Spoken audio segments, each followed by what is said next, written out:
tëngërëm lañ leen di wax saa su nekk rek ñi safoo site internet di Buzz M TV Sénégal bu leen fàtte di abonné di bës cloche de notification yi ngir dara bañ leen a raw ci seeni xibaar. dal leen ak jàmm mbokki internet yi safoo di seetaan Buzz M TV Sénégal cant ak ngërëm ñeen na leen si topp bi ngeen di topp seen bi moo ngi noonu lu ni mel musul am si jamonoy Macky Sall maanaam président boo xam ne dafa sorti wala premier ministre am génn yëkkati ay kàddu RTS jox micro ñi nga xam ne dañ koy opposé ñu génn di si wax lu ne mel mosuñu koo gis waaye nag bi la yoon daat nay am ginnaaw kàddu yi nga xam ne premier ministre Ousmane Sonko yëkkati na ko ñu gis Abdou Mbow RTS 1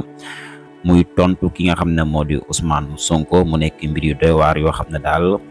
mën nañ ne rupture bi nga xam ne ñoo ngi ko doon wax sax ñoo ngi koy gis ndax nekk na lu am solo si démocratie waaye jamonoy Macky moom lu ne mel musula am dinañ si ñëw ak jàngat yi nga xam ne nag sénégalais yi amal nañ ko si mbir mi nga xam ne nag moo am jamono bii.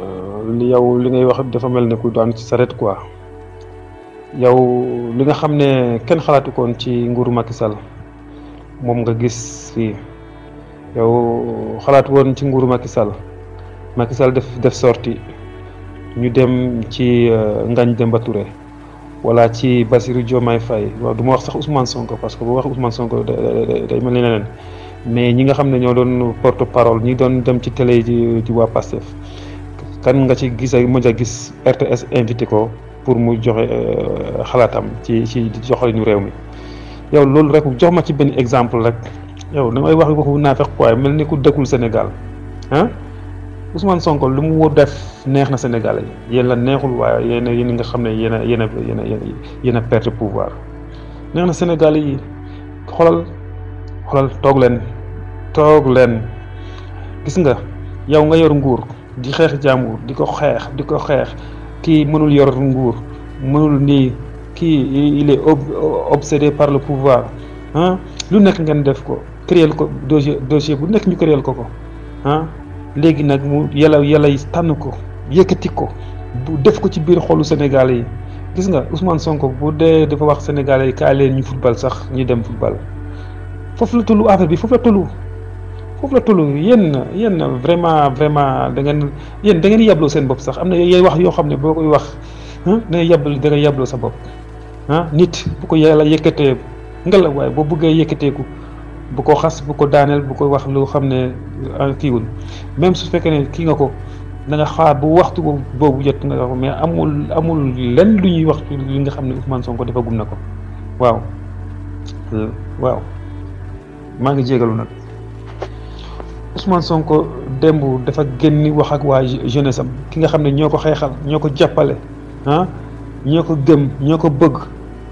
ñoom la doon waxal waxul ak yéen de yéen waa pouvoir perdant waxul ak yéen même bien vrai que vous êtes des Sénégalais waaw Sénégalais ngeen mu nga xar Sénégal yëpp mais moom Ousmane Sonko ñi mu gën a waxal démb mooy ñi mu faral ñi mu àndal Sénégal yi nga xam ne gëm nañ projet bi Sénégal yi nga xam ne xaar nañ ci moom dara ñoonu la doon waxal waaye yéen ñi nga xam ne da ngeen wax ne Ousmane Sonko il est obsédé par le pouvoir mënul dara xamul dara toog leen foofu di xool xas leen wax leen lu leen neex waaw waaye terewul yàlla def na ko suñu boor xool yi waaw yàlla def na ko suñu boor xool billaay wallaay toog leen waaye maa ngi leen koy ñaan rek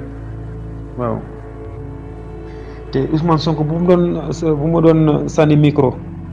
RTS nekkul micro RTS la doon sànni mais doxalinu RTS ñi ko yoroon la doon sànni gis nga doxalinu RTS ko loolu la doon sànni xool leen rek li xewoon ci RTS ah même ci campagne bi nit ki conseil constitutionnel validé ko mu doon candidat ñu téye ko kaso mu yónnee nit pour mu dem def enregistrement ñu ne ko du fa dugg pourquoi dans quel but xanaa média nekkul ne dafa lan lay wax foofu loo xam ne mën na yàq Sénégal lan lay wax ki doon candidat kay yónni ndawam pour mu waxal ko RTS ngeen ne du fi dugg waaye dans quel pays sommes-nous waaye yéen amu leen loo leen wax gàcce moo leen di rey billaay gàcce moo leen di rey waa parti au pouvoir Abdou Mbow boo ko xoolee nii rek nga xam ne gàcce moo ko rey boo xoolee bët yi muy wax rek nga xam ne kii dafa gàcce xamul lu muy wax gàcce moo koy rey waaw waaye toog leen rek gàcce moo leen di rey de parce que nga bañ noonu bañ ki la bañul dara gënu koo garaaw dara gënu koo bon waaye bañ ki la bëgg dara gënu koo bëgg parce que waxtu bi nga koy gën a bañ mu gën lay bëgg muy tàng sa xol. waaw mais nag nekkuma Pastef sax nekkuma Pastef waa man waa Bokk Gis Gis la man Bokk Gis Gis la mais nag xam naa bu Pape Diop demee ci Macky Sall laa ko bàyyi dem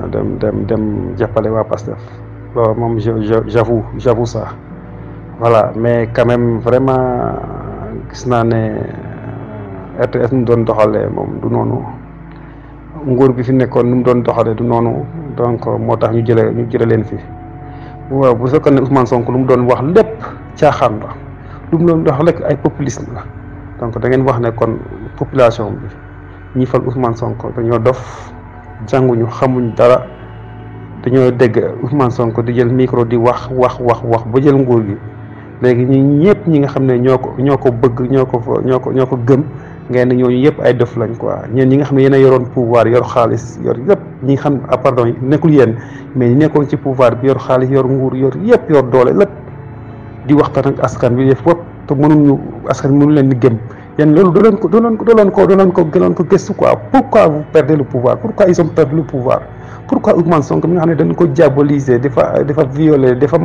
fen dafa waxal Mama Niang du amul diffamation lépp lu fi xew te tariwul askan bi jël ko def ko seen mentor mu dem ba mënul jàll mu ne man bii yoon nag mënatuma dem waaye joxoñ naa kii kan ban président man ngi sa mu joxoñ nit kooku dem élection dem deuxième tour wala mu jël premier wala mu jël deuxième sax musul am donc lépp lu ñu waaye mën a wax daal Ousmane Sonko li ko fal ci loolu la nekk waaw fu mu jaar bu falu fa lay nekk ba maintenir au pouvoir donc 2050 kii ba 2050 foog naa ne loolu yàgg na yàggul yal na yàlla may wér-gu-yaram yal na yàlla sàmm Sénégal yal nañu yàlla def avancement développement structurant donc loolu la ñuy ñaan fii ba 2050 daal foog naa ne ñii bu ñu yoree nguur gi kii bu sonee jox kii foog naa affaire bi dina baax quoi waaw loolu lay ñaan de. waaw chef magistrat yi am na magistrat yoo xam ne jub nañ mais am na magistrat yoo xam ne jubuñ am na magistrat yoo xam ne Macky Sall moo leen jëloon loolu wóor na ñëpp waaw loolu wóor na bu fekkee ne l'autre là comment il s'appelle Madior Fall gars yi bëgg soxlatuñ ko université lan moo ko waral jox leen ma rek explication bi ngir wet di tax Madior Fall bu demee tey université ñu yóbbu ko lan la fan la jaar lu tax loolu nga xam ne dafa nekkoon un professeur éminent un professeur écouté un professeur envié mais tey bu demee tey envie bu demoon tey envie tey dootu ko dolli maanaam dama bëgg a xam lan mu waral loolu est-ce que yéen creuser ngeen bu baax fan la Macky Sall dugaloon suñu justice bi fan la ko dugal corrompu une justice très corrompue même très corrompu la wax moo tax il faut Ousmane Sonko nee na il faut ñu raxas ko ça c'est normal et c'est évident et c'est visible par tout le monde. non man gëm naa ne gars yi dañuy liggéey de parce que boo xoolee le 2 avril lañ jël lenge yi avril lañ jël affaire bi waaw léegi nag yéen franchement ñi yekkamte gars yi moom xanaa xamul fan lañ jógee quoi xanaa dëkkuñ Sénégal xamul lañ mooy administration xanaa xamul lañ mooy état. boo xoolee le 2 avril 2 mai un mois 2 mai 2 juin 2 mois on est le 10 le 11 juin disons maintenant on est le 11 juin donc 2 mois 1 jour vraiment je pense pas que on peut faire un changement structurant dans cette mais en tout cas les bases ñu ngi commencé di teg ay jéego yu am solo commencé teg ay jéego yu solo te wax na ko démb gars yi waxuñ ko mu ne d'ici peu de jours les denrées de première nécessité vont changer on va diminuer wax na si mbay bi on a gars yi si mbay mi on a jeunesse bi ci affaire citoyenneté wax na lu bëri loo xam ne vraiment on a ministère yi comme ça ñu respecte deniers publics bi ñu liggéey ku liggéeyul waaw loolu yëpp wax nañ ko mais gars yi waxu dëgguñu wax loolu de ñoom kay ci demel si opposition bi rek li nga xam ne moom loolu lañ bëgg a dégg rek loolu la ñuy wax quoi mais garaawul affaire moom la caravane le chien aboie la caravane passe loolu moo xaw rek Ousmane Sonko moom yoonam la am rek di dem waaw gars yi ñoo ne foofu si ginnaawam di wax di kii mais moom il a un chemin à faire donc boo déggee bu waxee ne nag amul projet non loolu du ma d'accord ak yow foofu am nañ projet bi ñu ngi koy doxal mais nag comme jël nañ nguur gi dañu bëgg a projet ci d'ici 2050 il vous a dit un projet de d'ici 2050 da la wax ne chaque jour chaque mois chaque année li ñu ci war a def loolu kay xaaral bu mu pare kon nga door a wax mais di nekk ñu ci seen projet bi solution ñu ngi ci solution parce que gis nga ne réduction des comptes muy wax ay ministres am ne ku lekk xaalis nga ñu punir la loolu mosu fi am xoolal li fi xewoon kon gën naa ni moom rupture dina am rupture am na boo gisee ñu joxee jiw bi ren changement am na voilà li ñu nommé ministre changement am na voilà am na RTS ni mu doxalee xam nga ne changement am na lépp domaine boo laal changement am na foofu ministre